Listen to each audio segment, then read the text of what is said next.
TP. Chandrasekharan സ്മൃതി മന്ദിരത്തിന് മുന്നിൽ നിന്ന് പ്രചാരണം തുടങ്ങി വടകരയിലെ UDF സ്ഥാനാർത്ഥി ഷാഫി പറമ്പിൽ. യുവാക്കളെ മുൻനിർത്തിയാണ് ഷാഫിയുടെ പ്രചാരണം. ആവേശത്തോടെയാണ് സ്ഥാനാർത്ഥിയെ പ്രവർത്തകർ വരവേൽക്കുന്നത്.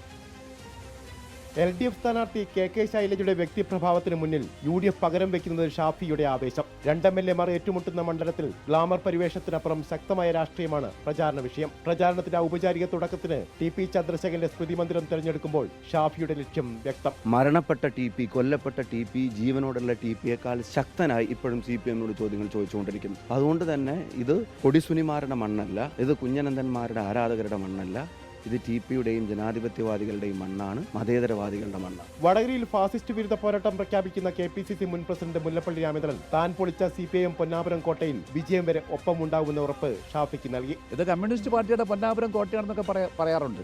ആയിരുന്നു എന്ന സത്യവും ശരിയാണ്. കമ്മ്യൂണിസ്റ്റ് മാർക്സിസ്റ്റ് പാർട്ടി കേരളത്തിൽ ഏറ്റവും അധികം ഭൂരിപക്ഷം കിട്ടിയ നിയോജകമണ്ഡലം ഇതാണ്. അത് മറികടന്നുകൊണ്ടാണ് 56,000 വോട്ടിന് ഞാൻ ജയിച്ചത്. കമ്മ്യൂണിസ്റ്റ് പാർട്ടിയിൽ വിശ്വസിക്കുന്ന ആളുകൾ ഈ നിയോജകമണ്ഡലത്തിൽ ഉണ്ടെങ്കിൽ പോലും അവരൊക്കെ തന്നെ ചിന്തിക്കുന്ന ആളുകളാണ്. ഷാഫി പറമ്പിലില്ലാതെ മറ്റേത് സ്ഥാനാർത്ഥിയാണ് വിജയിപ്പിക്കാൻ സാധിക്കുക. മുസ്ലിം ലീഗും RMPയും പ്രചാരണത്തിന്റെ ചുക്കാൻ ഏറ്റെടുത്തതോടെ മണ്ഡലത്തിൽ വൈകിയെത്തിയ ഷാഫി ഓടിക്കയറുകയാണ്. K. മുരളീധരൻ മാറിയെങ്കിലും തെരഞ്ഞെടുപ്പ് പ്രചാരണം കൂടുതൽ ചൂടുപിടിച്ചു. ഷാഫിക്ക് മണ്ഡലത്തിലുടനീളം ലഭിക്കുന്നത് വൻ സ്വീകരണം.